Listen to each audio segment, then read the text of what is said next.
now to get started with my sauce. So what essentially goes in? We know that we've got tamarind, we know that we've got coconut, and I'm going to use 3 different types of coconut. I've got the grated coconut, the tamarind water, some fresh coconut sliced up, and some coconut cream. First things first though, the basis of any sauce that goes into Malabari cuisine does have ginger and garlic in it. Now they use paste and they put that in a lot later. What I prefer doing, or what I think gives our cuisine an edge, is the freshness of the garlic and the ginger we use. So I'm not going to paste up the garlic. I'm just going to get a couple of pods and slice them up very finely.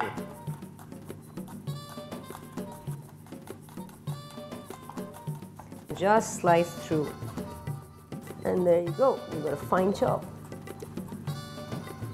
Using fresh garlic and ginger, I think, releases flavors, especially in spices, very, very differently.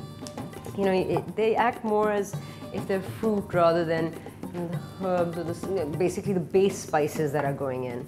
So they act more like fruit, I think, anyway. One little fine chop. There we go.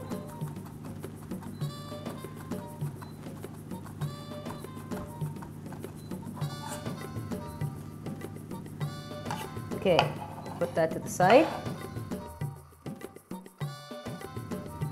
Put that to the side. Move on to your ginger. Now here I've got a nice little wedge of ginger. I'm keeping the skin on also because I think that gives a real freshness. Also because there's a lot of moisture in the skin of this ginger. And slice through again. Keep the slices thick at first. Turn them over and slice through in long, thin slices.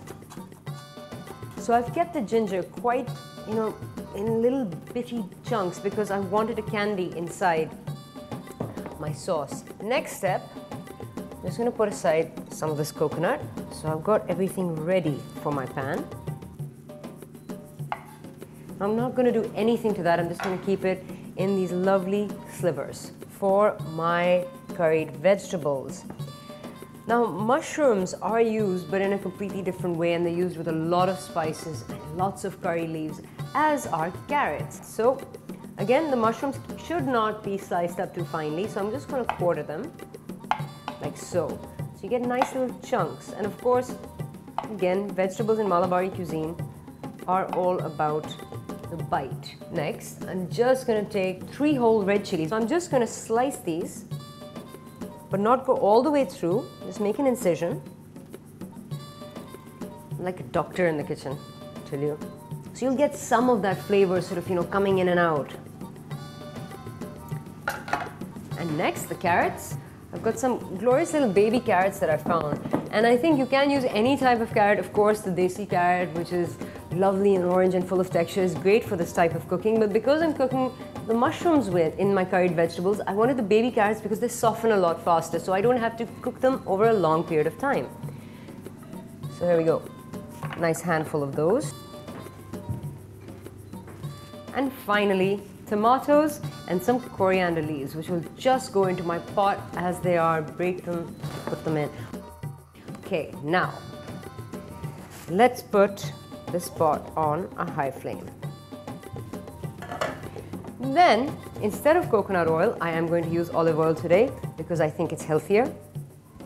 4 tablespoons worth of it.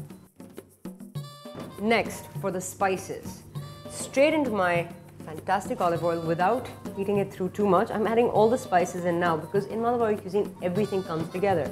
So I'm putting in 1 teaspoon of salt, 1 teaspoon of red chili flakes, half a teaspoon of turmeric, then 1.5 teaspoons of the mustard seed, and last but not least, 1 teaspoon of cumin, and try not to spill it everywhere because cumin escapes all the time. Okay, so now all my spices are in. Make sure I start stirring them because I don't want the turmeric to burn. If the turmeric starts burning, it's going to get to the back of your throat, and that's just deadly. Okay. Next, in goes my garlic and the ginger and everything else.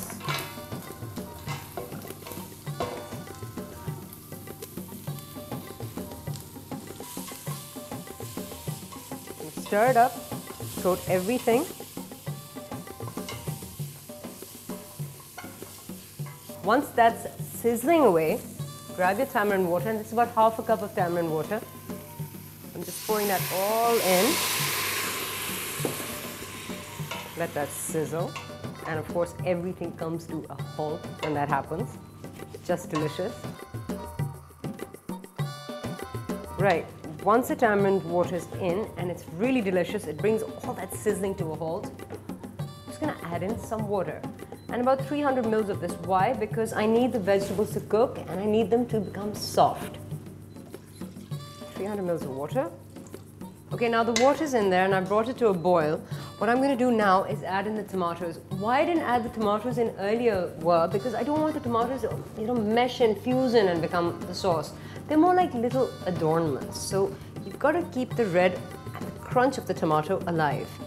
So 2 tomatoes, which I've just chopped up, they go in straight. A few coriander leaves. Again, you don't have to do anything fancy with them. Just rip them up, chuck them in. So once the coriander's in, and now I can start smelling that tamarind. You know, the sweetness and the sourness of the tamarind is, it gets to the back of your throat. So that's when you know you've got to add in the dried coconut. So 4 teaspoons of that.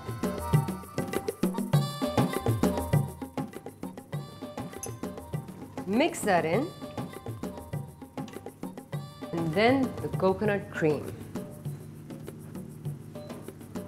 And about 5 teaspoons of that at the moment, because I don't want to put in too much. I want to be able to keep the chili kick of the sauce alive, and of course at the end, see if the fish needs a little softening, then some extra coconut cream at that time. So stir it up. Right, so now all of this is boiling up beautifully. I'm just going to put a lid on because I need to create a lot of steam inside and soften the vegetables up. So I'm just going to turn the temperature down slightly. I'm just going to take it to a medium flame, and this is going to cook for about 10 minutes.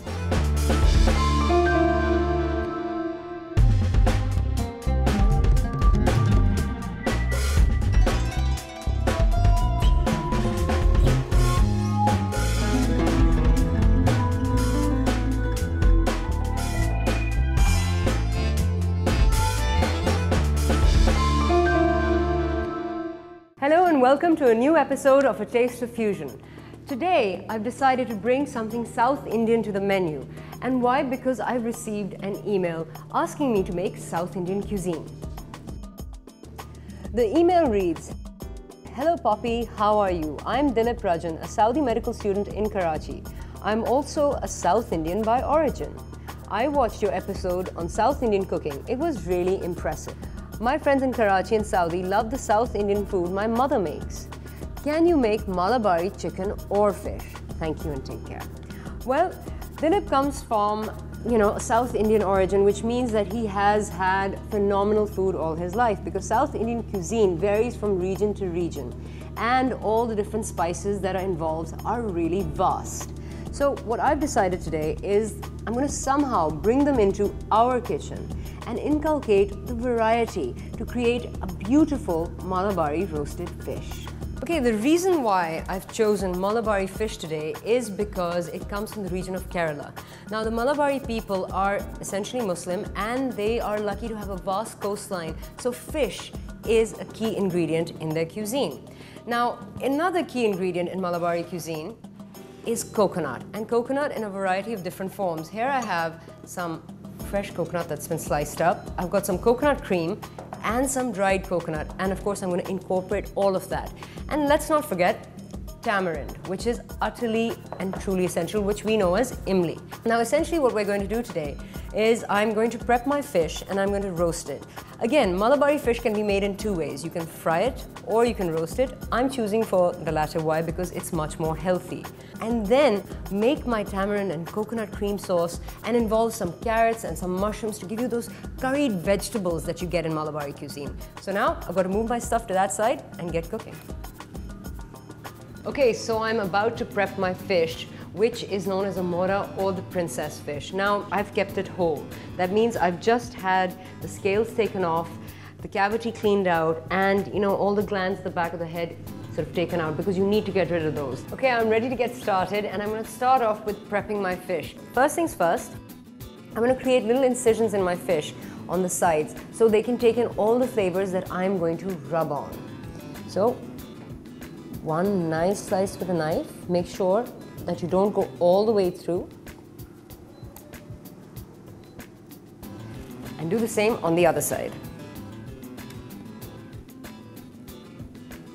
Okay, next I'm going to use some, a variety of spices that go into this fish. For example, coriander powder, got some red chili flakes, some cumin, of course salt, and some mustard seed. Now mustard seed is essential in this, but what I'm going to do here is that I'm just going to fill the gaps with some mustard seeds so they're held inside, they don't come spilling out. And it's a lovely piece of fish. This is also known as princess fish, just in case you're wondering and you don't know what you're getting at the supermarket. So just salt the outside, not too much. Little red chili flake again, rub it in. Malabari cuisine is essentially, the spices used are very similar to ours, except they're used differently. And the essence, the main essence of the food comes from the tamarind and the coconut. So you can use coriander powder, you can use turmeric, salt, cumin. But if you add in coconut powder with that, you get a completely different taste altogether.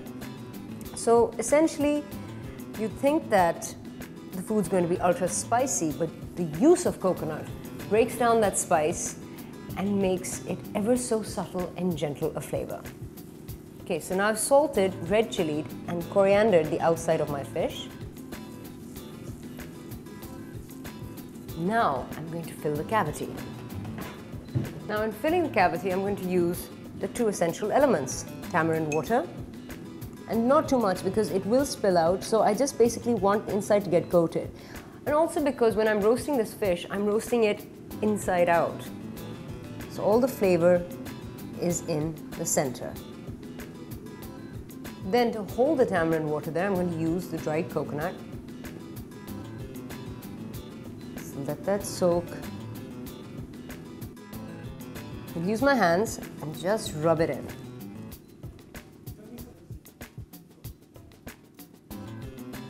Okay, so now I've put a little dried coconut on the top of my fish as well. And I've got this little roasting pan over here, which I've put some foil in. I'm going to pop the fish in there for the moment. I'm not done with it. Give my hands a little wipe. Okay, now for some other very essential items. Now, curry patta or bay leaves, as we call them, are essential to our cooking. Now what I'm going to do is I'm simply going to use my knife to just slice them up quite finely because, of course, curry leaves don't cook very well and you should take them out, but if they're sliced finely, they will blend in and melt in. So just a couple of these. Again, straight into the cavity because remember we're cooking everything inside out. So I want these flavors to cover the inside of the fish because the outside of the fish will have a sauce going on to them. So one fantastic hot looking chili, sliced up quite finely. And I'm going to put this straight in to the cavity as well.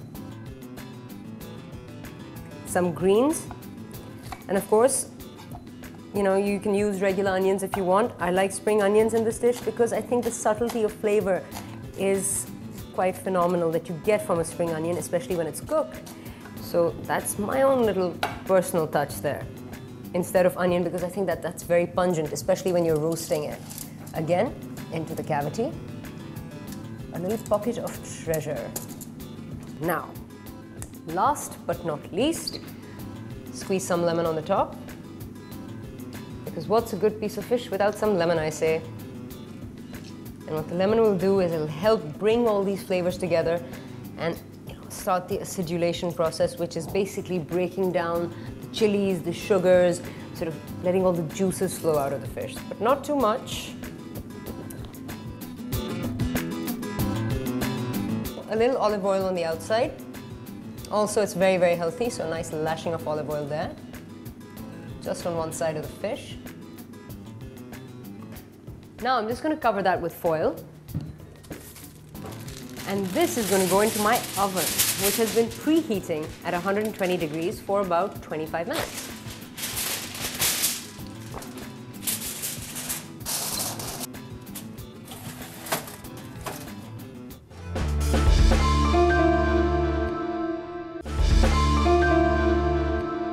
Okay, everything is almost done. I have my little fancy oven mitt on and I'm just going to get the fish out from the oven.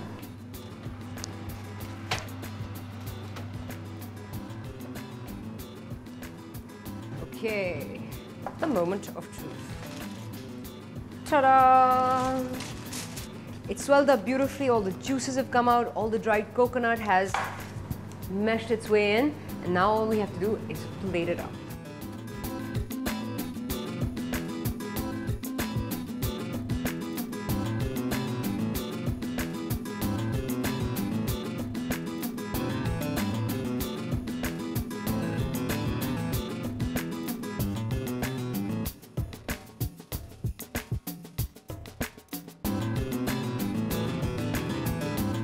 Just last bunch of things, some fresh coriander.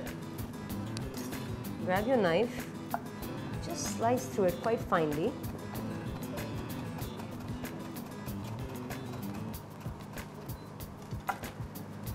Sprinkle that around on the sauce itself. Some onto the fish. And always serve this fish, or at least what my recommendation would be, served with a few rinds of lemon, which you just sort of spread out and place upon your chili like so. And voila, there you have it. Malabari fish made at home with a fantastic tamarind and coconut cream sauce and some curried vegetables fused within it. So, I think it's time to dig in and try this out. Right, my fish is ready and I'm going to tuck into it right now. Let's see how it turned out. So I'm just going to make a nice little cut here and give myself a fantastic slice. And if you look at that, that is perfectly done. It should just come away so easily and it'll be flaky. Now some juice, which is of course the essential part to this cuisine. Let's try something from the cavity of the fish. It's fantastic. And now for the moment of truth.